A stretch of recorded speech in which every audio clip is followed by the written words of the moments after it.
up high,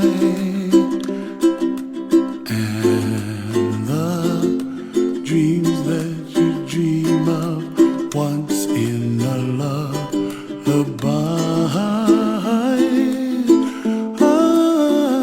Oh, somewhere over the rainbow, bluebirds fly, and the dreams that you dream of, dreams really do come true. All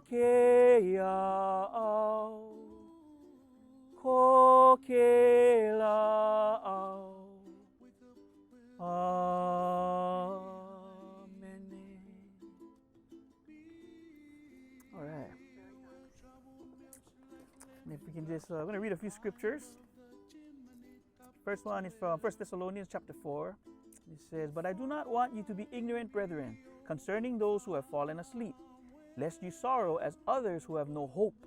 For if we believe that Jesus died and rose again, even so God will bring with him those who sleep in Jesus." And this verse reminds us of hope. It talks about hope and reminds us to hang on to this hope until we're with our loved one again. Next one is from John chapter 14. It says, "Let not your heart be troubled. You believe in God, believe also in me. In my Father's house are many mansions. If it were not so, I would have told you.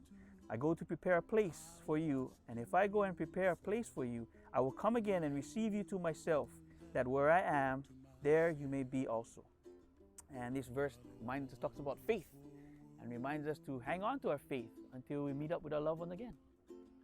And the final one is my favorite verse from Song of Songs, written by Solomon, chapter 8. And it says, "Set me as a seal upon your heart, as a seal upon your arm. For love is as strong as death, jealousy as cruel as the grave. Its flames are flames of fire, a most vehement flame." And I like this verse because it reminds us that love is as strong as death. And it reminds us to hang on to this love till we're with our loved ones again. And the way, Hawaiians, we pass on stories to the next generation, to our children, so they can pass on to their children. And that's how our loved ones never depart from us. They're always with us that way. So at this time, I usually like to open the floor to anyone who would like to share a memory, share a story. This is how we keep them with us. And since knowing Gary, I mean, even just looking at the people who are here, like just the most random group of weirdos that he could possibly bring together, was literally all of his parties were just random groups of weirdos that he had met somewhere along the way and touched him in a way that he wanted to keep them with him forever. And I feel incredibly grateful to be one of those little weirdos. And he absolutely changed our lives forever, and I'll never forget him, especially how much he loved Kalaji, and she loved him. And I just think that he was one of the most wonderful people I've ever met in my entire life. Well, I think Gary was probably one of the most generous people I've ever known.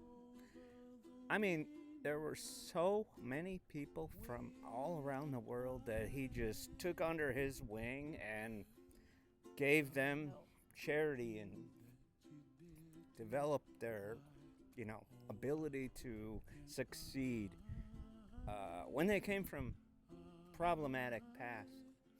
But I've, sailed with Gary for many hours in the northern hemisphere and the southern hemisphere, and I kind of always thought Gary'd be scattering my ashes. Well, he always told us that if he was feeling ill, we should push him off the back of a boat because he wanted. Like Tim said, he came into our lives and he was absolutely wonderful. You could call on him if you needed something or you needed a name for someone, and he always, if he didn't know, he'd look it up and then he'd call me right back. He was absolutely wonderful, and I loved him very much. He brought us together and wove us together. I still don't know why, but we'll find out. We've got years and years ahead of us. But always the weaver, and just always can hear him say, "Wolf." all the time. And so that's in my head forever. So thank you, Gary. And he used to always say, Barkman! Too. Yeah, Gary was one of the kindest people I ever met. He helped so many people. He really did. He put the feet under a lot of people. And I remember when he was the IRCO Employer of the Year, because he had helped so many people with the immigrant and refugee community that they appreciated him that way. Unfortunately, I didn't know him too well. But I love him, and I know he's a wonderful person. Just knowing the wonderful husband he was for my friend, and very generous, a good friend. We barely spoke. I saw him about 3 times, I think, but always laughing, always very funny, and he's a wonderful person. I love him. Like I said before, just the way he was a wonderful husband for my friend. He was a guy. He was the man. I too did not know Gary that well. I think it's been 9 years since I've known him or met him, just because that's or 10 years Bridget and I met. But I think it was about a year before I actually met him that I definitely knew who Gary was. Everybody always talked about him, how great the parties were, how just caring he was, and it's just good to see everybody here. And I know that he's impacted everybody's lives here, and he's just a great person. He didn't let you get away with stuff very well. And I remember he was telling us a story one time. We were in a group, probably up at the floating home, drinking beers, whatever. And he was telling about an employee who was working in his garage, and he was using a saw and cut off some fingers. And he was in the midst of telling the story, and me being who I am, I just stopped the story. I said, "Wait a minute, Gary, now, was it a circular saw, or was it a band saw?" And Gary has never let me forget. Anytime he's telling a story, he will bring up that I have a tendency to just want the details, and I need to know about, the things that really aren't that important, I guess. Thanks, Gary.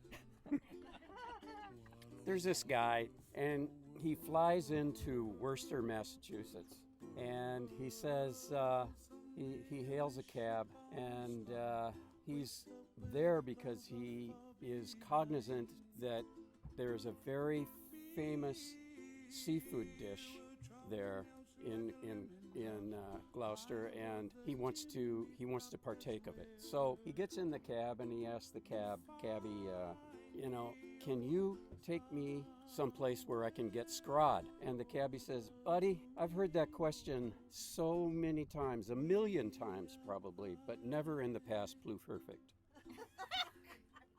And the thing is, Gary was a grammatarian, right?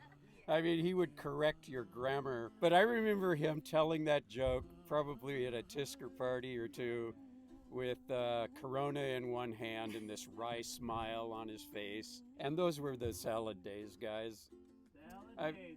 We really had great times. And all it took was a hint that there might be something going on at Gary's house. Yes, that's totally I true. got 3/4 here. What was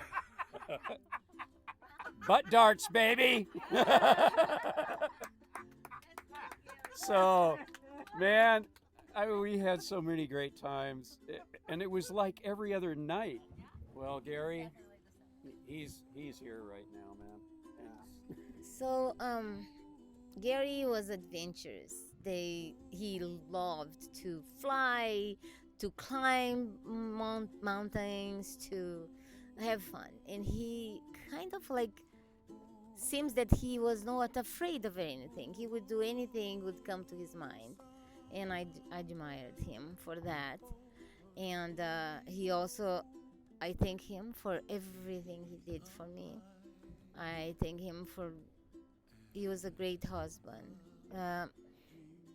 Helped me so much and helped so many people so much.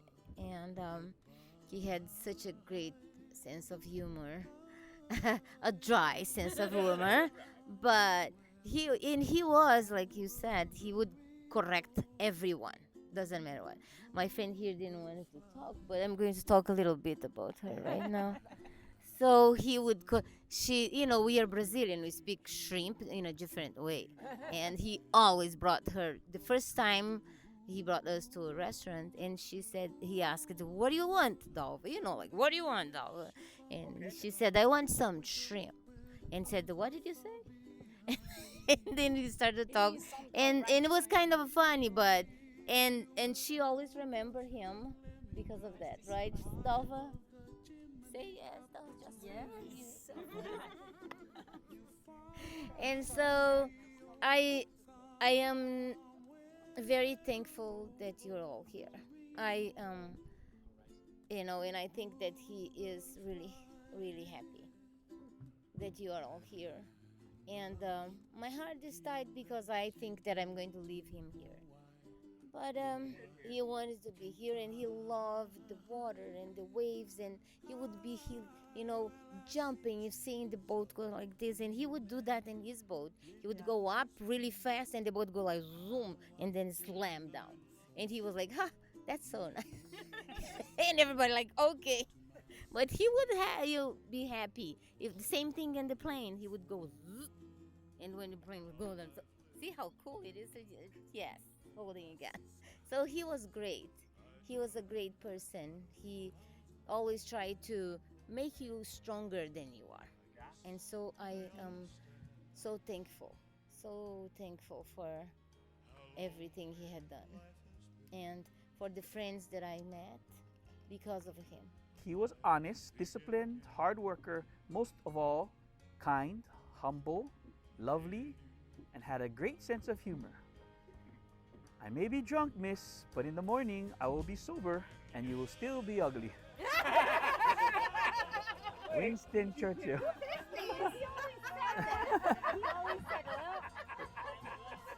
The next one says, now this is not the end.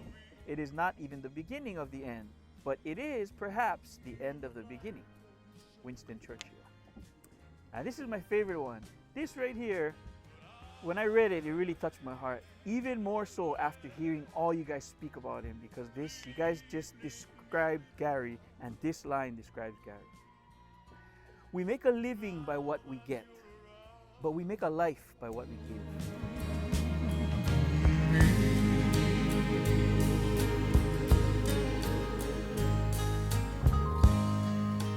And you love me too. Your thoughts are just for me. You set my spirits free. I'm happy that you do. The book of life is brief. Once the page is read, all but love is dead. This is my belief. And yes, I know how lonely life can be. The shadows follow me, and the night won't set me free. But I don't let the evening get me down. Now that you're around,